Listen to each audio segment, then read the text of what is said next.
आज मनुस्मृति के दूसरे अध्याय करेंगे। प्रथम अध्याय छुट्टी से पहले हमने पूरा कर दिया था, जो एक तरह के मनुस्मृति के आगे की जो डिस्कशन है उसकी बैकग्राउंड था। शुरू में सृष्टि प्रक्रिया कैसी है रही, कैसे कॉस्मोलॉजी जिसको कहते हैं द क्रिएशन। फिर उसके बाद अलग अलग प्राणियों की सृष्टि दिखाया, अलग अलग टाइप की स्पीसीज।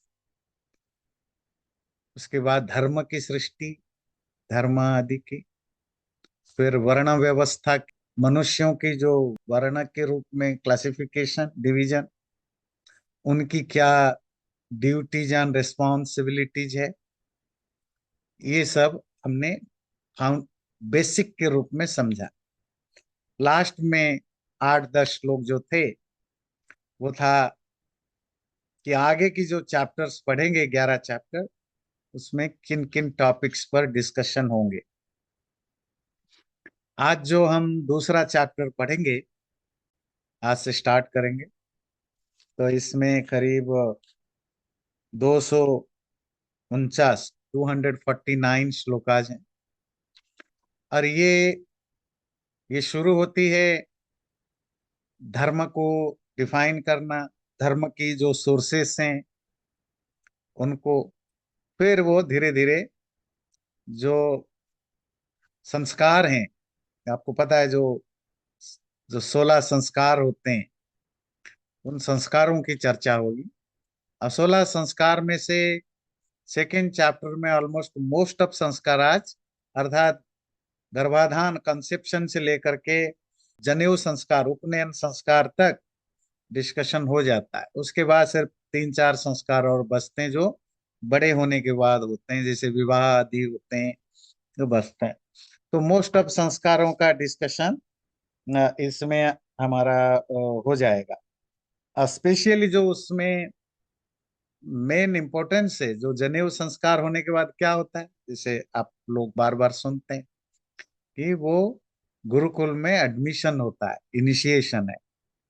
उसके बाद कुछ हम पढ़ेंगे जो ब्रह्मचर्य आश्रम, क्योंकि इनिशिएशन के बाद, जनेऊ संस्कार के बाद जो स्टेज होता है वो होता है ब्रह्मचर्य आश्रम, स्टूडेंट लाइफ। तो स्टूडेंट लाइफ की क्या दिनचर्या, डेली रूटीन होती है, क्या होनी चाहिए एज ए स्टूडेंट, उसको क्या करना चाहिए क्या नहीं करना चाहिए, इनका एक डिस्क्रिप्शन पढ़ेंगे। आज के डेट में बहुत सारी चीजें हो सकता है यूजफुल ना हो जब वो ब्रह्मचर्य आश्रम की डिटेल्स बताएंगे पढ़ेंगे, पर उसमें बहुत सारी चीजें इवन टुडे भी बहुत, आज भी बहुत रिलेवेंट होंगे। चलिए शुरू करते हैं। विद्वद्भिः सेवितः सद्भिर् नित्यमद्वेषरागिभिः हृदयेनाभ्यनुज्ञातो यो धर्मस्तं निबोधत। पिछले अध्याय की लास्ट में पढ़ा कि भृगु ऋषि कह रहे हैं आगे से, मनु महाराज ने जो मुझे कुछ बताया मैं आपको वो सब समझा रहा हूँ। मनु जी के कहे हुए बातों के अनुसार क्या समझा रहा हूँ, धर्म तम निबोधता, धर्म बताने जा रहा हूँ, आप ध्यान से सुनिए। कौन सा धर्म? विद्वद भी सेविता, जिस धर्म को विद्वान लोग, ज्ञानी लोग, ज्ञानी यहाँ मनुस्मृति के अकॉर्डिंग ज्ञानी मतलब जो वेद शास्त्र, वेदों को जानने वाले हैं, ऐसे विद्वानों के द्वारा जिसको सेविता, जिसको प्रैक्टिस में लाया जाता है। सद्भी ही, और जो कि सत हैं, विथ गुड कैरेक्टर हैं, ऐसे लोगों के द्वारा। अद्वेष रागी भी, जिनके अंदर किसी भी तरह की राग और द्वेष, लाइकिंग डिसलाइकिंग या अटैचमेंट या अवर्सन कुछ भी नहीं है, इम्पार्शियल होकर सोचते हैं, ऐसे लोगों के द्वारा हृदयेन अभ्यनुज्ञातो, जो धर्म उन्होंने दिल से जिसको एक्सेप्ट किया है, दिल से जिसको सैंक्शन किया है, ऐसे विद्वानों के द्वारा बताया गया या पालन में लाया गया धर्म जो है, वो मैं आपको बता रहा हूं, निबोधता। उनको आप ध्यान से सुनिए। जैसे कि धर्म के बारे में हमने चर्चा की थी। क्या है कि आप कुछ भी बोलो, कोई भी टॉपिक पर कुछ ना कुछ मिसअंडरस्टैंडिंग के स्कोप बहुत बने रहते हैं। जब मैं नहीं बताया गया जाता है तो लोगों को यही होता है धर्म का मतलब पूजा पाठ आदि चीजें। जब बताया जाता है फिर हम दूसरे एक्सट्रीम में चले जाते हैं। तो हमें लगता है अच्छा पूजा पाठ वगैरह कुछ नहीं, सिर्फ जो जो आपकी वर्च्यूज एंड वैल्यूज है यही धर्म है। नहीं, ये मिक्स है। एवरीथिंग लाइफ में, हम हमारे लाइफ में जो कुछ भी घटता है, जो कुछ भी घटता है वो धर्म या अधर्म का पार्ट होता है। इधर वो धर्म है या अधर्म है। आपका खान पान भी धर्म और अधर्म से भी डिसाइडेड होता है। तो आपकी पूजा पाठ भक्ति भी धर्म अधर्म में ही आते हैं। आपकी पॉलिटिक्स भी धर्म अधर्म में ही आते हैं। इंसान की जीवन की हर वो घटना, हर वो इंसिडेंट, हर वो कंडक्ट, हर वो बिहेवियर, हर वो रूल रेगुलेशन, सब कुछ धर्म और अधर्म की कैटेगरी में आ जाते हैं। तो मनुस्मृति में किसकी चर्चा है? धर्म की। अगर धर्म की चर्चा है फिर शादी ब्याह की चर्चा क्यों है? बच्चे पालने की चर्चा क्यों है? राजनीति, पॉलिटिक्स की चर्चा क्यों है? जस्टिस कोर्ट रूम की, जिस जस्टिस सिस्टम की चर्चा क्यों है? मोक्ष की चिंता क्यों है? क्योंकि ये मोक्ष तक सब कुछ आ जाता है उसके अंदर।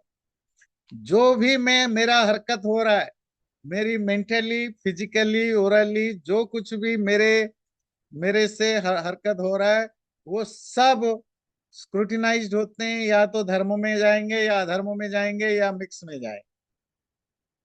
तो ध्यान रखिए, धर्म की जो ओवरऑल जो नेटवर्क है वो बहुत व्यापक है। तो किस धर्म की बात हम यहाँ कर रहे हैं? मनुस्मृति कह रहे हैं वो धर्म वेद को पढ़े हुए जाने हुए विद्वानों के द्वारा जिसको प्रैक्टिस में लाया जाता है। और ऐसे विद्वान जो न केवल उसको प्रैक्टिस में लाते हैं, वो राग द्वेष से भी परे है, मतलब वो इम्पार्शियल है, बायस्ड नहीं है। जो सिर्फ इंटेलेक्चुअली नहीं सोचते, दिल से भी सोचते हैं, अर्थात इमोशन भी जिसकी पार्ट है और विजडम भी पार्ट। आप धर्म को केवल इंटेलेक्चुअली डिफाइन नहीं कर सकते। केवल इंटेलिज विजडम को यूज करेंगे तो हम रोबोट टाइप के बन जाएंगे, है ना। तो हम ह्यूमन बींग है, हमारी इमोशन की भी वैल्यू होता है ना। तो इसीलिए हृदय कैसे भी उन्होंने एक्सेप्ट किया है, दिमाग से तो एक्सेप्ट किया है। प्योरली इमोशनल है ना तो वो ब्लाइंड में चला जाता है। प्योरली इंटेलेक्चुअल होना आपको क्रूएल बना देता है। आप आप किसी को मारना काटने को आपको आपको फर्क नहीं पड़ेगा, क्योंकि आपके अंदर वो इमोशन या फीलिंग नहीं। तो दोनों तरीके से विद्वानों ने जिसको आचरण में लाया है और बोला है, वही धर्म में आपको बताऊंगा। कामात्मता न प्रशस्ता, न चैवेहास्त्य कामता, काम्यो हि वेदाधिगमः, कर्म योगश्च वैदिकः। कामात्मता न प्रशस्ता। कोई भी शास्त्र, कोई भी बुद्धिमान व्यक्ति, इंटेलेक्चुअल व्यक्ति ये पसंद नहीं करता। क्या? कामात्मता, कि कामना के साथ कोई काम ड्रिवेन बाय डिजायर और ग्रीड, लालच या इच्छा के द्वारा प्रेरित होकर कोई भी काम करना न प्रशस्ता, इनको अच्छी नहीं मानी जाती है। पर प्रॉब्लम है, न च एव यह अस्ति अकामता। पर क्या ऐसा कोई काम है जो बिना बिना कामना के, बिना इच्छा के हो सकता है? कॉन्ट्राडिक्टरी है ना। काम्यो ही वेदाधिगम, इवन वेदों को पढ़ना समझना और उसके हिसाब से जीवन जीना, ये भी तो काम्य है, ये भी चाहने पर ही तो होता है। कर्म योगश्च वैदिक। और फिर जो कर्म योग है उसको वैदिक भी माना जाता है। जो कर्म है इसको वैदिक माना जाता है, वेद के द्वारा प्रिस्क्राइब्ड है। पर दुनिया में ऐसा कोई काम है जो बिना इच्छा के किया जाता है? इवन वेदों के द्वारा जो आत्मज्ञान है, उस आत्मज्ञान पाने की इच्छा करनी पड़ती है, तभी आदमी स्पिरिचुअल लाइफ में जाएगा। पर इधर आप कहते हो इच्छा के द्वारा ड्राइव इन किया गया जो काम है, इच्छा के कारण किया गया काम जो है, वो प्रशस्त नहीं है, वो अप्रिसिएबल नहीं है ना। फल की इच्छा के कारण जो, फल की इच्छा रखते हुए जो लोग काम करते हैं, वो शास्त्र की दृष्टि से प्रशंसनीय, प्रेजवर्थी नहीं है, ये भी बोलते हैं। ये कॉन्ट्रडिक्शन समझ में आ रहा है? तो एक्चुअली हमारे शास्त्र क्या मानते हैं? मतलब एक तो, अब गीता में भी आपने पढ़ा सेकंड चैप्टर में, कर्मण्येवाधिकारस्ते मा फलेषु कदाचन, कर्म में अधिकार है, फल पर नहीं। कुर्वन्नेवेह कर्माणि, वो और भी गीता में है ना, जहां आप बिना इच्छा के काम करो, निष्काम कर्म जिसको आप कहते हैं। मनुस्मृति का शुरुआत होती है, जो रियल शुरुआत यहीं से, इस प्रॉब्लम कहिए या इस इशू को डील करने के लिए, कि इच्छा के साथ ड्राइव इन जो काम है वो कमेंडेबल या प्रशंसा के योग्य नहीं होता। पर दुनिया में कोई भी काम बिना इच्छा के नहीं हो सकता। इवन वेद के द्वारा प्रिस्क्राइब किया गया काम भी, वो काम स्वर्ग प्राप्ति हो, मोक्ष प्राप्ति हो, स्पिरिचुअलिटी हो, यज्ञ हो, वो भी कामना से की जाती है। क्वेश्चन क्या, ये आपकी दिल की बातें हैं, आप भी यही सवाल पूछते रहते हैं। अब इसका दो तीन श्लोक है, उसके साथ फिर हम डिस्कशन करें। गुरुजी, एक पॉइंट मैं बोलना चाहता था डिजायर्स के बारे में, हाँ कि हाँ। कहीं मैंने किसी उपनिषद में था ना कि परमात्मा ने इच्छा किया कि मेरी भी संतान होए। तो इवन हम्म। परमात्मा ने भी इच्छा किया था, उन्होंने भी बगैर हाँ, इच्छा। पूरे पूरे उपनिषद, सभी उपनिषदों में ये भरा पड़ा है जी। कि सृष्टि से पहले परमात्मा ने सो अकामयत, उसने चाहा। कहीं लिखा है सो ऐक्षत, उसने ईक्षण किया, वो ईक्षण का अर्थ भी चाहे। जी। मतलब परमात्मा के बारे में भी इच्छा, कामना, ये शब्द यूज होता है। ठीक है, हम उसको, उसका जो इंटरप्रिटेशन है उस कॉन्टेक्स्ट में करते हैं। पर स्टिल कामना के बिना सृष्टि भी नहीं बन सकती। कोई सृष्टि हो, ये इच्छा तो किसी के अंदर कहीं होगी, तभी सृष्टि होगी ना। जी। कपड़े बने, कपड़े पहनना है तभी तो कपड़े बने। है ना। तो कहीं ना कहीं कोई इच्छा से ही काम होते हैं। तो ये जो कॉन्ट्राडिक्शन है, इसी को थोड़े हाईलाइट करते हैं, फिर समाधान देंगे। और अगला जी। श्लोक है, संकल्प मूल कामो वै यज्ञ संकल्प संभवाः व्रता नियम धर्माश्च सर्वे संकल्पजा स्मृताः।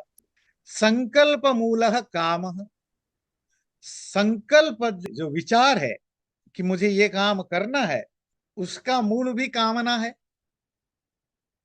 यज्ञाः संकल्प प्रभव, जो यज्ञ हम करते, यज्ञ वै, वैदिक कर्मकांड का पार्ट है, वो भी संकल्प से ही होता है। संकल्प मतलब थॉट, डिटर्मिनेशन जिसको आप कहते हैं। व्रतानि यम धर्माश्च, और जितने तरह के व्रत हैं, व्रत मतलब अपने आप को कंट्रोल करने का, सेल्फ रिस्ट्रेंट की जितने तरीके हैं, यम नियम आदि, जो अहिंसा, सत्य, अस्तेय आदि, और जितने भी धर्म कार्य है, सर्वे संकल्पजा स्मृता, सबके सब संकल्प से ही ओरिजिनेट होते हैं। संकल्प का मतलब होता है डिटर्मिनेशन। हम जो कुछ भी कर्म करते हैं, वो संकल्प मूल होता है। पहले थॉट होता है, विचार आता है। विचार तो हजारों थॉट्स आते हैं, मतलब इच्छाएं तो थाउजेंड्स ऑफ इच्छाएं होती हैं। उन इच्छाओं में से कुछ थॉट में कन्वर्ट होते हैं। थॉट का मतलब है डिटर्मिनेशन में कन्वर्ट होते हैं कि नहीं, मुझे ये तो अचीव करना है, इसको पाना है, इसको छोड़ना है। फिर उस संकल्प के बेस पर आप उसको प्रैक्टिस में लाते हैं। और वो संकल्प कामना से कनेक्टेड है। कामना, इच्छा, ऐसा कोई दुनिया में काम नहीं जो आप बिना इच्छा किए कर सकते हो। सब कुछ तो इच्छा के द्वारा होता है। पर स्टिल हम फल की इच्छा किए बिना जो कर्म है उसी को ही प्रशस्त मानते हैं, उसी को ही प्रेजवर्ती मानते हैं।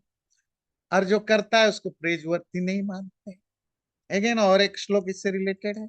अकामस्य क्रिया काचित दृश्यते नेह कर्हिचित यदि यदि कुरुते किंचित तत्त कामस्य चेष्टितम।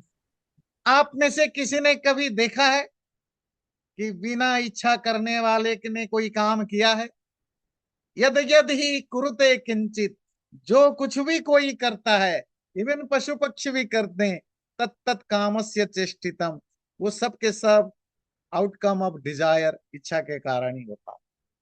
अब कहेंगे हम बहुत सारे काम मजबूरन करते हैं, हमें मजबूर किया जाता है, जॉब करते हैं, बॉस का ऑर्डर होता है, इच्छा नहीं तो भी करते हैं। घर में ऐसी बहुत सारे काम करते हैं जो हमारी इच्छा नहीं, पत्नी का प्रेशर होता है, पति का प्रेशर होता है, करना पड़ता है। ऐसे बहुत सारे काम है जो बच्चों का प्रेशर होता है, करना पड़ता है। इच्छा नहीं है, मेरा मन नहीं है आज कहीं जाने का। बच्चा कह रहा है मेरा तो आज वो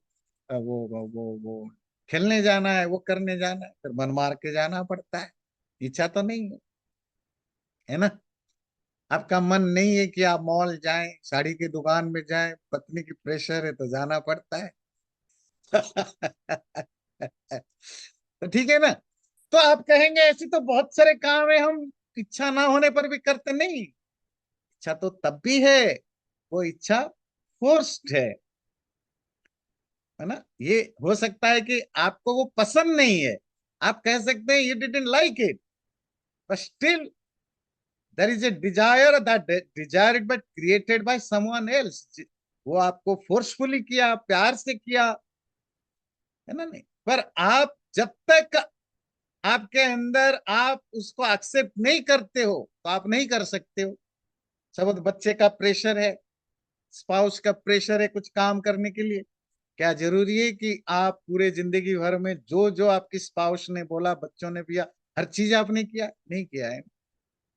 कुछ चीजों को मना भी कर दिया, और कुछ चीजों को किया। तो जो इसको किया, आप कहेंगे तो मजबूरन किया? नहीं, मजबूरन किया होता तो फिर बाकी जिनको नहीं किया वो कैसे? इसका मतलब है कि या प्रेशर में तो आप थे, पर उसके बावजूद भी प्रेशर से ही प्रेशराइज्ड होकर के आपके अंदर वो डिटर्मिनेशन आया, इच्छा जगी। वो इच्छा में भी एक नेगेटिव कॉज के कारण हुआ, पर स्टिल इट्स एक इच्छा है जिससे ड्राइव इन होकर के आप काम करते हैं। तो ये तीनों श्लोकों का क्या मतलब हुआ कि ये जो कोई भी लाइफ में काम हम करते हैं, वो आत्मज्ञान प्राप्ति हो या डे टू डे लाइफ की एक्टिविटीज और इन बिटवीन एवरीथिंग, बिना इच्छा के तो हो ही नहीं सकता। कामना तो होती होती है। पर ये टॉपिक शुरू कहां से हुई? कामात्मता न प्रशस्ता।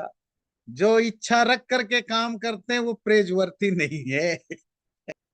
ये कॉन्ट्राडिक्शन को समझना जरूरी है।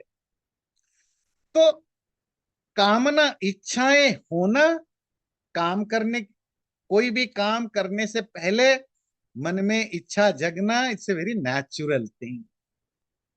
बिना इच्छा, फल की इच्छा किए कर्म करना, ये आर्टिफिशियल है, ये ये नेचुरल नहीं है। पर ह्यूमन बीइंग की, मनुष्य के जीवन में वो हर चीज जो रूल बेस्ड है वो सब आर्टिफिशियल होते हैं। Marriage is an artificial institution. पढ़ाई करना ये नेचुरल नहीं है? माँ बाप बचपन से कुछ ना बोले, कोई कोई कुछ नहीं, आप पढ़ाई की डिस्कशन ही नहीं करेंगे बच्चा पैदा होने, देखेंगे कितने बच्चे पढ़ते हैं, पढ़ेंगे, कुछ पढ़ेंगे जिनके अंदर वो प्रारब्ध की संस्कार, कोई नहीं पढ़ने वाला। कोई स्टाटस की चिंता ना रहे ना। ह्यूमन, आपको पता है ना, ज्यादातर इंसान दिन रात मेहनत करता है, इसीलिए नहीं कि उसको अपना नीड पूरा करना है। हम सब शुरुआती स्टार्ट करते हैं नीड पूरा करने के लिए, पर पूरी जिंदगी मेहनत करते हैं नीड के लिए नहीं, स्टाटस मेंटेन करने के लिए। अगर स्टाटस मेंटेन करने की कोई ऐसी सोसाइटी डेवलप हो जहां कोई किसी को जज ना करे, कोई सक्सेस का कोई कोई टैबू ना लगे कि भाई आप सक्सेसफुल हो कि फेलियर हो, कितने लोग काम करेंगे? थोड़ा बहुत खाना पीने को मिल गया, बस एनफ। लड़ाई संघर्ष ये है कि रिलेटिव्स, फ्रेंड्स, दोस्त, समाज क्या बोलेगा? कोई मुझे साथ में बैठाएगा नहीं, तुम हमारे बराबर का नहीं हो। तो फिर हम संघर्ष कर कि हमें उस लेवल पर आना है। शादी नहीं करोगे, अगर कोई भी ह्यूमन भी, अगर ह्यूमन सोसाइटी में, मनुष्य समाज में शादी नामक कंसेप्ट नहीं होता, तो सोचिए हमारी सोसाइटी की क्या हालत। क्या सबसे पहली बात है, कोई सोसाइटी नाम की कोई चीज होती? नहीं होती ना। क्योंकि किसी को कुछ नहीं पता कौन किसका बच्चा है, कौन किसी का बेटी है, कौन किसका माँ है, कौन किसी का बेटा है, कौन किसी का भाई बहन है। जानवरों को पता नहीं होता है ना। तो हम भी जानवर हो, माइट इज राइट। वो ना, कोई कहाँ मरता है खाता है, हम भी वैसे ही हो जाते हैं। क्योंकि हम सोशल एनिमल है। हमें जिंदा रहने के लिए, हेल्दी रहने के लिए, सुखी रहने के लिए हमें एक सोसाइटी जरूरत है। और सोसाइटी की पहली इंस्टीट्यूशन है फैमिली। और फैमिली आती है शादी से। आपकी जो फिजिकल नीड है, जो सेक्सुअल डिजायर है, वो नेचुरल है।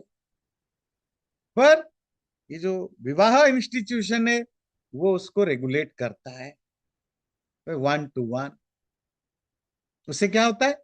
सोसाइटी रेगुलेटेड होता है। वो जो बीस्ट टाइप का, वाइल्ड एनिमल की, वो नहीं होता।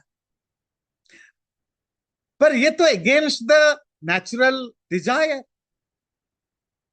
तभी बहुत सारे लोग जो भोगी टाइप के हैं, इनको प्रॉब्लम है शादी से, है ना। तो मेरी बात समझ में आती है कि दुनिया में सारे जो भी अच्छी चीजें हैं, वो सब एंटी नेचर हैं। इच्छा, हर काम को करने से पीछे इच्छा होती है, इसे नेचुरल सिम्टम। पर निष्काम कर्म करना, ये आर्टिफिशियल है। पर प्रेजवर्थी वही है। उससे लाइफ में बेटरमेंट आती है।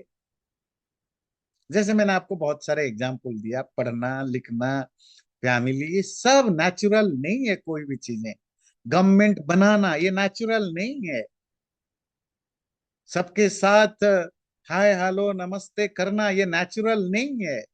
ये इंसान ने डेवलप किया है एक अच्छा सा सोसाइटी बनाने के लिए, जिसमें हर कोई मेंटली फिजिकली अच्छा फील कर पाए।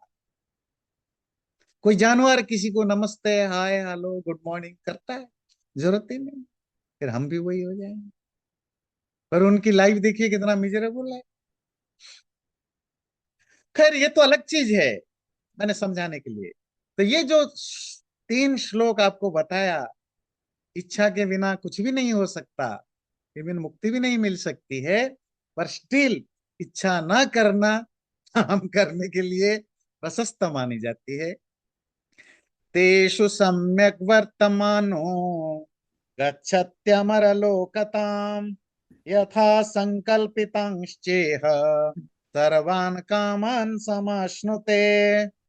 इसीलिए वेद आदि शास्त्रों के द्वारा जो प्रिस्क्राइब किया गया है कर्म, उन कर्मों को अगर तुम ठीक ठीक पालन करते हो, उसी हिसाब से अपनी लाइफ जीते हो, तो अमर लोकता, तो तुम अमृतत्व को, इमोर्टैलिटी को, मोक्ष को पा सकते हो। यथा संकल्पिताम च यह सर्वान कामान समश्नुते। और जो कुछ तुम डिजायर ड्राइविंग चीजें हैं, जो तुम चाहते हो तुम्हें अचीव करना है इस लाइफ में, उसको भी भोग सकते हो और अमृतत्व को भी पा सकते हो। इसका एक मिलता जुलता श्लोक महर्षि कणाद के वैशेषिक दर्शन की शुरुआत में मिलती है, धर्म की डेफिनेशन में। वो कहते हैं, अभ्युदय निश्रयसो सिद्धिर सधर्म, यतोभ्युदय निश्रयसो सिद्धि सधर्म। जिस व्यवहार से, कर्म से हम अपने डे टू डे लाइफ में भी अभ्युदय, प्रॉस्पेरिटी को प्राप्त करें, अर्थात हमारी सारी इच्छाएं पूरी हों और मरने के बाद निश्रेयस, मुक्ति, लिबरेशन की प्राप्ति हो, उस तरह की कंडक्ट को, बिहेवियर को धर्म कहते हैं। यहां भी वही कह रहा है, वेद आदि शास्त्रों में जो बताया गया है, उसके अनुसार अगर तुम लाइफ जीते हो तो तुम मरने के बाद अमृत को भी प्राप्त करोगे। और जीते जी जो तुम्हारी इच्छाएं हैं, इच्छाएं क्या होती है? इच्छाओं में होती है बहुत पैसा मिले, समृद्धि, फिजिकल डिजायर, जो शरीर की भूख है वो मिटे, नेम फेम आदि हो, फैमिली रिलेशनशिप, ये सब यही इच्छाएं है। इसको हम मैटेरियल डिजायर कहते हैं। जो मुंडन डिजायर है, सांसारिक इच्छाएं, वो भी पूरी होती है, उसको मना नहीं किया हमारे शास्त्र। ये भी पूरी होगी, मुक्ति भी पूरी होगी। कैसे? अगर तुम वेद आदि शास्त्रों के द्वारा बताए गए रास्ते पर चलोगे। ये जो निष्काम और काम की झगड़ा है, ये मिट जाएगा अगर तुम वेद आदि शास्त्रों में लिखे गए रास्ते पर चलोगे। तो कहाँ निष्काम होगा, कहाँ काम होगा, अपने आप मिटता जाएगा। ये बताने की जरूरत क्यों थी कि मनुस्मृति क्या बताने जा रहा है? धर्म। धर्म क्या है? जो वेदादि शास्त्रों के द्वारा प्रिस्क्राइब किया गया है। तो इसीलिए ये जो कंफ्यूजन है निष्काम और काम, इनका सल्यूशन है कि तुम शास्त्रों को ठीक ठीक पढ़ो, उसके अनुसार आचरण करो, तो तुम्हें फर्क नहीं पड़ेगा तुम इच्छा से के साथ कर रहे हो कि अनिच्छा से कर रहे हो। तुम्हारी जब तुम्हारे थॉट प्रोसेस में क्लैरिटी आ जाएगी, जब तुम्हारे सोचने की तरीका में ट्रांसपेरेंसी आ जाएगी, तो तुम्हें पता लग जाएगा कहाँ क्या करना है, कहाँ क्या नहीं करना। और तुम जस्ट शास्त्रों के द्वारा बताए गए चीजों को फॉलो करते जाओ, प्रैक्टिस करते जाओ, रास्ता अपने आप खुल जाएगा। तो हम यहाँ क्यों बैठे हैं? हम मतलब मनुस्मृति आपको वही बताने के लिए कि वो धर्म अधर्म क्या है, कहाँ निष्काम है, कहाँ काम है, कहाँ काम को निष्काम में कन्वर्ट करना है, काम मतलब इच्छा, कहाँ निष्काम, जो जिसको निष्काम कह रहे हो उसको इच्छा में कर सकते हो। वो सब चीजें हम आपको समझाने के लिए बैठे हैं। इसीलिए धर्मशास्त्र या मनुस्मृति की बात है। तो यहां तक हमने जो टॉपिक को लाया, भृगु ऋषि, कि धर्म का पालन करो। कौन सा धर्म? जो वेदादि शास्त्रों में बताए गए हैं, तो तुम्हें निष्काम कामना की चक्कर नहीं पड़ेगी। तो ठीक है। वो तो फिर धर्म का सोर्स क्या है? कैसे जाने कि क्या क्या करना सही है, क्या करना गलत है? जहां हमारा कंफ्यूजन मिट जाए, जहां हमारी डिलेमाज मिट जाए, ये क्वेश्चन पूछने की जरूरत ना पड़े, तो क्या करें? तो आगे दे रहे हैं द सोर्सेस ऑफ धर्म। कैसे, कहां से पता करें क्या धर्म है, क्या अधर्म है, क्या करना लायक है, क्या नहीं करने लायक है? तो देखिए, चलिए, वेदो खिलो धर्म मूलम, वेदो अखिलो धर्ममूलम् मृतिशीले च तद्विदाम, स्मृतिशीले च तद्दिदाम् आचारश्चैव साधूना, आचार्यश्चैव आचारश्चैव साधूनां साधूना मात्मनस्तुष्टिरेव च। आत्मनस्तुष्टिरेव च। आत्मनस्तुष्टिरेव च।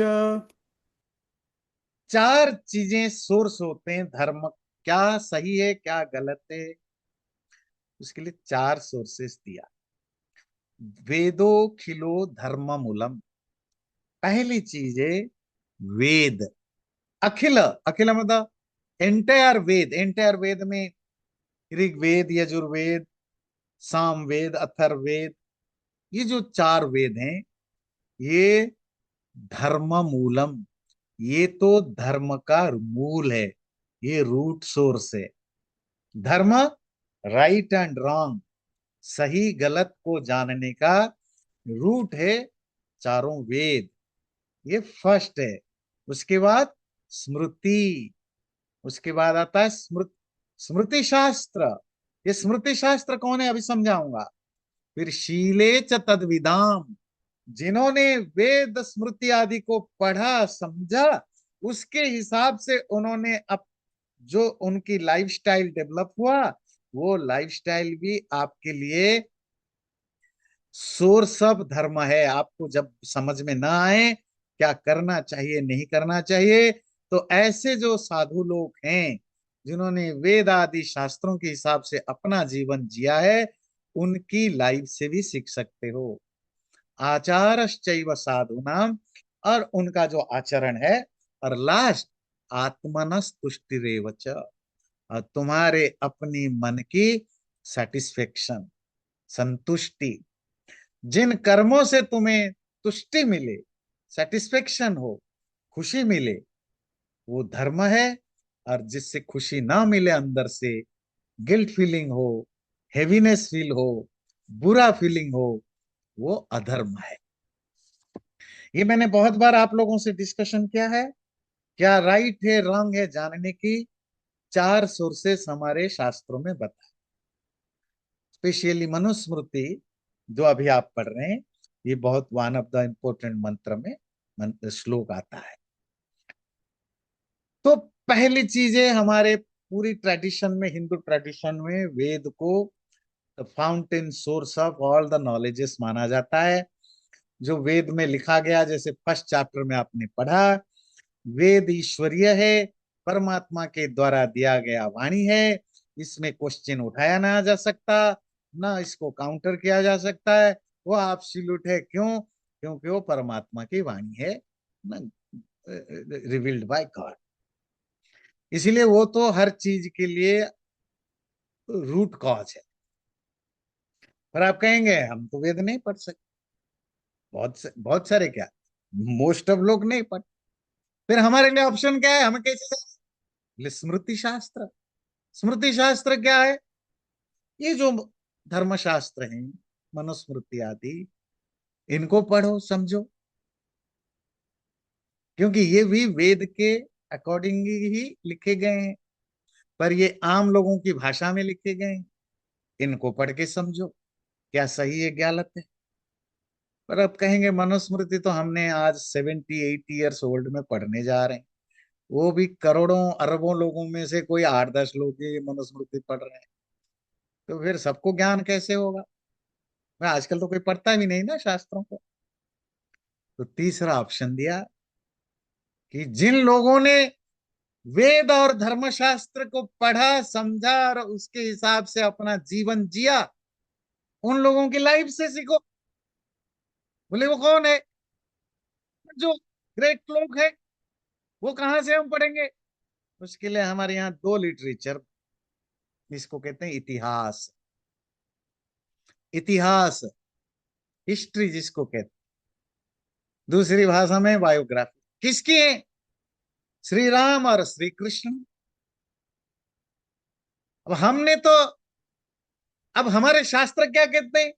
जिन लोगों ने वेद आदि शास्त्रों को पढ़ के समझ में अपने जीवन में उतारा, उनकी लाइफ को पढ़ो, सुनो, समझो, बायोग्राफी। फिर उन्होंने जैसे जैसे जहां डिलेमा हुई, क्राइसिस हुआ, कैसे उन्होंने डील किया, तुम वैसे ही आचरण करो, अगर शास्त्र नहीं पढ़ते। इसीलिए ऐसे लिटरेचर को हम इतिहास कहते हैं। और हमारे हिंदू शास्त्र शास्त्र ट्रेडिशन में दो ग्रंथों को इतिहास कहा जाता है, दो लिटरेचर। वो कौन है? महाभारत और रामायण। ये इनको शास्त्र नहीं कहते, इनको पुराण नहीं कहते, इनको धर्मशास्त्र नहीं कहते, इनको क्या कहते हैं? इतिहास। अब आप सपोज वाल्मीकि रामायण पर आप राम के कैरेक्टर को देखा, तभी तो हमारे लिए वो रेस्पेक्टेबल थे। उन्होंने भी गुरुकुल में पढ़ा, कृष्ण ने भी पढ़ा। दोनों में फर्क है, बहुत फर्क है। क्या फर्क है? कि दोनों अलग अलग एज के लोग हैं। हर एज की जो जो इकोसिस्टम अलग है। अब श्री राम अगर महाभारत पीरियड में होते तो भी वो श्री राम की तरफ बिहेव करते, तो उनको पता नहीं कहाँ कहाँ कौन गटर में फेंक दिया होता। बात समझ में आती है? तो धर्म कोई यूनिवर्सल लॉ नहीं है कि ये हमेशा हर जगह हर परिस्थिति में एक जैसा बिहेव करोगे। यही तो उसकी नुआंसेस है, यही तो उसकी जो जो वो चीजें हैं जिसको समझना जरूरी है। अब राम की स्टोरी पढ़ो, ठीक ठीक, वाल्मीकि रामायण में, फिर अपनी जिंदगी में उतारो, जहां तुम्हें डिलेमा हो, कंफ्यूजन हो। कृष्ण की लाइफ पढ़ो, फिर अपने जहां तुम्हें डिलेमाज हो वो तो अपने लाइफ में उतारो।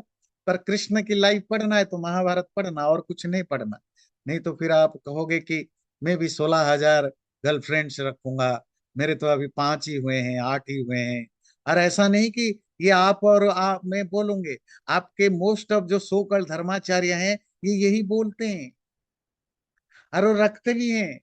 उनको पूछा जाए तो कहते हैं श्री कृष्ण ने लीला की थी तो हम भी तो लीला ही कर रहे हैं। उनके तो 16,000 थे, हमारे तो 4-5 ही बने हैं अभी, और भी बहुत कुछ बनाना है। लीला हम भी कर सकते हैं। ये कहाँ से लाए ये लीला थ्योरी? क्योंकि वो इतिहास पढ़ा नहीं है।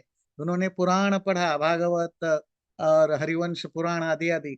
उस चक्कर में मत जाओ तो बिगड़ के रह जाओगे। वो तो इमेजिनरी स्टोरीज हैं, वो तो फिक्शनल हैं। वो तो वो तो कल्ट बनाने के लिए डेवलप किया गया है। उनका purpose to make a cult. पर महाभारत और रामायण, और अगर राम की चरित्र पढ़ना है, रामचरित मानस के पीछे मत भाग जाना। पढ़ना है तो वाल्मीकि रामायण पढ़ना, तो आप राम और कृष्ण की जिंदगी को समझ पाओगे। उनकी तरह फॉलो करो। अगर कहोगे जी वो भी हम गरीब हैं, अनपढ़ हैं, इलिटरेट हैं, इतना कहाँ, या चलो जरूरी नहीं गरीब और इलिटरेट है। हम राजा महाराजे हैं प्राचीन काल में, है ना? उनके पास कहाँ टाइम होता था राजा महाराज को इतने पढ़ने लिखने। और भी बहुत सारे जॉब हैं जहां आपको पढ़ने लिखने की टाइम कहाँ होता। आजकल भी बहुत सारे ऐसे प्रोफेशन है जहां आपके पास टाइम कहाँ पढ़ने लिखने। तो क्या करें? तो लास्ट है, अगर आप कुछ भी नहीं कर सकते हो, क्या बताया? आत्मनस्तुष्टिरेव च। इस सेल्फ सेटिस्फेक्शन क्या होता है? कि ऐसा काम आप, सपोज आपके सामने डिलेमा है, मैं क्या करूं क्या ना करूं, क्या सही है गलत है, और आपको कोई ज्ञान नहीं मिल पा रहा, आपको कोई हेल्प करने वाला नहीं, कोई गाइड करने वाला नहीं। ना कोई बुक है, ना कोई पर्सन है, ना कोई टीचर है, ना कोई साथी है, ना कोई काउंसलर है। No one is there to guide you कि मुझे ऐसे सिचुएशन में क्या करना। तो जो लिस्ट सिचुएशन है, अपनी अंतरात्मा की सुनो। इसको हिंदी में कहते हैं ना, अंतरात्मा की सुनो। उर्दू में कहते हैं अपनी जमीर की सुनो, आत्मा की आवाज। अलग अलग लैंग्वेज में इसको अलग अलग तरीके से बताया जाता है। इनर वॉइस, सिक्स सेंस, बहुत कुछ बोला जाता है। और ये हर व्यक्ति के अंदर है, जहां जिसको करने से तुम्हारे अंदर तुम्हें बुरा फील नहीं हो रहा है, या गिल्ट फीलिंग नहीं हो रहा है, या यू फील गुड, तो इसका मतलब है कि वो सही हो सकता है इंटेलेक्चुअली तुम्हें वो परेशान कर रहा है कि भाई इससे ये नुकसान होगा, ये गलती होगी, तो आप वो कर सकते हो। पर आप कहेंगे बहुत बार आप लोगों ने कहा भी है जब भी मैं क्वेश्चन उठाया, कि वो तो कंप्रोमाइज्ड होता है इनर सेंस, क्योंकि हमारी जो जो इकोसिस्टम है, ट्रेनिंग है, अपब्रिंगिंग है, ये बहुत सारा इम्पैक्ट डालता है। तो बहुत सारे लोगों को वायलेंस में भी फर्क नहीं पड़ता। वो तो ग्रेजुअली डेवलप हुआ है। इसीलिए इसीलिए इनर वॉइस कोई एब्सोल्यूट ट्रुथ नहीं है।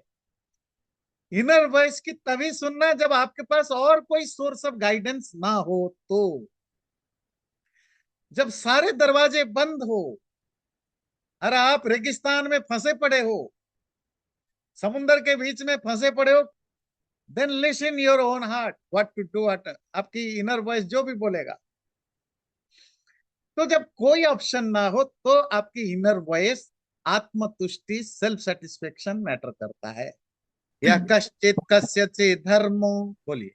यह कश्चित् कस्यचित् धर्मो मनुना परिकीर्तितः, मनुना परिपूर्णः परिकीर्तितः स सर्वोभिहितो वेदे, स सर्वो स महितो वेदे सर्वविदितो वेदे सर्वज्ञानमयो हि सः।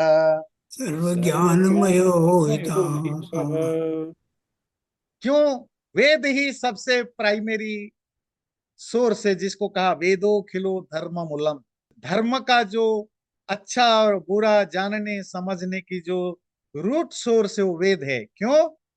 या कश्चित कस्यचित धर्मो, किसी भी व्यक्ति का, किसी भी प्रोफेशनल का, किसी भी ऑक्यूपेशन का, किसी भी स्टेट ऑफ लाइफ का, जो भी धर्म है, जो भी राइट एंड रॉन्ग चीजें हैं, जो कुछ भी मनु ने मनुस्मृति में बताया है, स सर्वो अभिहितो वेदे, वो सब कुछ वेद में ही मिलता है। क्यों? सर्व ज्ञानमयो ही सह, क्योंकि वेद जो है वो ओमनिशियंट है। It is embodiment of all type of knowledge. क्यों वेद सब ज्ञानों का सोर्स है? क्योंकि वो परमात्मा के द्वारा दिया गया। मैन मेड जो लिटरेचर है या नॉलेज है, वो कभी होलिस्टिक नहीं हो सकता, क्योंकि ह्यूमन बीइंग की अपनी लिमिटेशन है। इसीलिए हमारे ट्रेडिशन में वेदों को सबसे ज्यादा महत्व दिया गया, क्योंकि किसी भी हिंदू धर्म में किसी भी सेक्ट का, कल्ट, रिलीजन का, पथ का हो, वो वेदों को ही एब्सोल्यूट मानते हैं। वो अलग चीज है, लाइफ वो अपनी प्रैक्टिकल लाइफ में उनको कितना इम्प्लीमेंट करते हैं। पर वाणी से तो आज भी कोई भी हिंदू धर्म के अलग अलग सेट विचार वाला हो, वो सब वेद को ही अपना मानते हैं। मैंने बड़ी इंटरेस्टिंग देखा, ये जो आप जाएंगे इस्कॉन के जितने भी इंस्टीट्यूशन है, वो सब में लिखते हैं वैदिक धर्म, जबकि इस्कॉन वाले भागवत से ऊपर बढ़ते ही नहीं है। पर जब नाम देना होता है, सब वैदिक बोलते हैं। ये जो ज्योतिषी वाले हैं, है ना, अब ये ज्योतिष का वेदों से कोई लेन देन नहीं, पर सारे ज्योतिष क्या बोलते हैं? वैदिक ज्योतिषी। सबको वेद से कनेक्ट करना होता है ना, नहीं? मतलब आप अच्छा हो, मतलब जो भी हिंदू धर्म के जितने तरह के सेक्ट हैं, विचार हैं, सही हैं, गलत हैं, वो कनेक्ट करते हैं वेदों से। क्योंकि सबका ये, इसमें सब एक राय रखते हैं कि वेद हमारा द रूट सोर्स ऑफ हमारे नॉलेज है, और वो परमात्मा के द्वारा दिया गया है। सर्वम तो समवेक्ष्येदम सर्व सर्वं समवेच्छेदम सर्वैश्चैदं निखिलम ज्ञान चक्षुषा, निखिलम ज्ञान चक्षुषा निखिलं ज्ञानचक्षुषा श्रुति प्रामाण्यतो विद्वान, श्रुति प्रमाणितो प्रामाण्यतो विद्वान् विद्वान् स्वधर्मे निविशेत वही। सर्वधर्मे स्वधर्मे निषेध निविशेत वै। वै। तो इसीलिए सर्वम तो समवेक्ष इदम निखिलम, ये सब चीजों को जो बताया गया, उन सबको ठीक ठीक रूप से समझकर, जानकर, देख करके, किससे? ज्ञान चक्षुषा, with the I of knowledge, अपने ज्ञान रूपक आंखों से उन सबको अच्छी तरह डिलिबरेट करके, सोच समझ के ही ऑब्जर्व करके, श्रुति प्रामाण्य, तो श्रुति की प्रमाण के अकॉर्डिंग, श्रुति की श्रुति की ऑथोरिटी के अकॉर्डिंग विद्वान व्यक्ति स्वधर्म में निविशेत, अपने अपने धर्म में लगे रहें। इसमें दो तीन चीजें समझने की। स्वधर्म में निविशेत, अपने अपने धर्म में लगे रहें। इसका मतलब क्या है?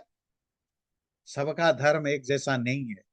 क्या करना चाहिए, नहीं करना चाहिए, ये कोई 1+1 2 की फॉर्मूला नहीं है। हाँ, जनरल व्यू तो सेम है। मुझे अपनी बच्चों का साथ देना है कि पेरेंट्स का साथ देना है? सपोज आप ऐसी एक डिलेमा में पड़े हैं, आपके बच्चों का फाइनल एग्जाम है, फाइनल एग्जाम, और आपकी पापा या मम्मी बहुत सीरियस बीमार हो गए। भारत में है, आप अमेरिका में हो। अब आपको वहां जाना जरूरी है एज ए सन, डॉटर। ये आपकी प्राइमरी रिस्पॉन्सिबिलिटी जी है कि बुढ़ापा में, उनकी बीमारी में अगर आप अच्छे इंसान हैं, डिसेंट पर्सन हैं, तो आपको वहां होना जरूरी है। पर एज ए फादर या mother, as a decent father and mother, ये भी आपकी पूरी ड्यूटी है कि बच्चे की एग्जाम है, जो भी कुछ है, तो उसके लिए आपको साथ देना है। सपोज ऐसे एक सिचुएशन में आप फंस गए, तो आप क्या करेंगे? तो आप, मैंने पूछा आपको क्या करेंगे, आप में से कोई ऐसे आंसर देगा? कोई भी एब्सोल्यूट राइट नहीं हो सकता। मेरे पास अगर 10 लोग आए सेम प्रॉब्लम लेके, तो क्या होगा? हर एक की अपनी प्रोफाइल बनेगी,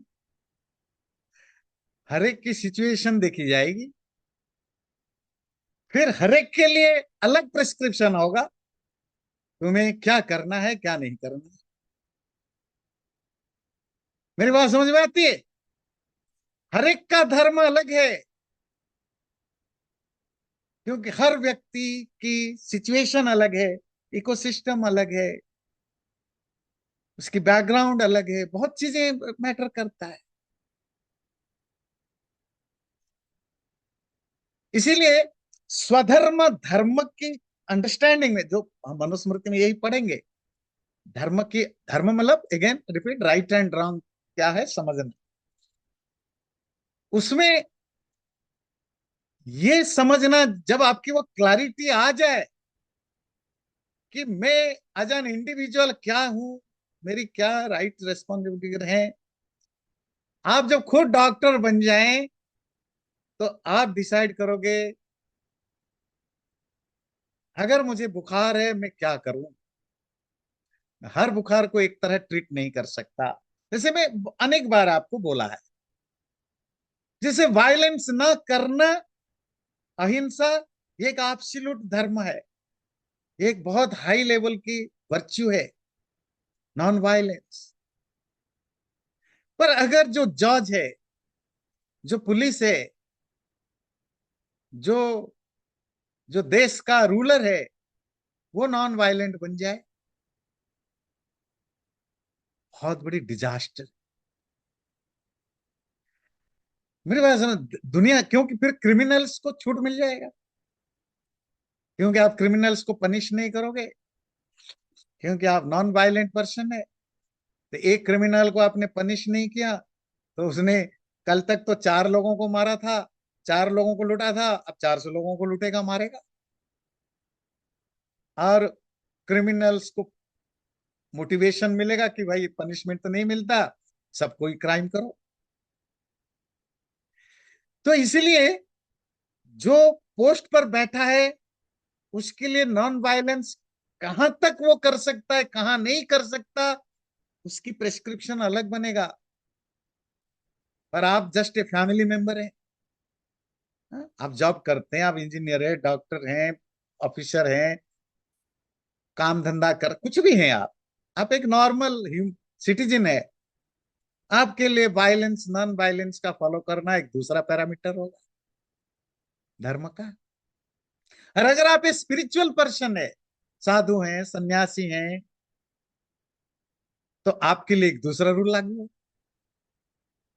नॉन वायलेंस जरूरी है, पर किसके लाइक किसको कितना इंप्लीमेंट करना है, ये सिंगल रूल नहीं होता है। मेरी बात समझ में आ रही?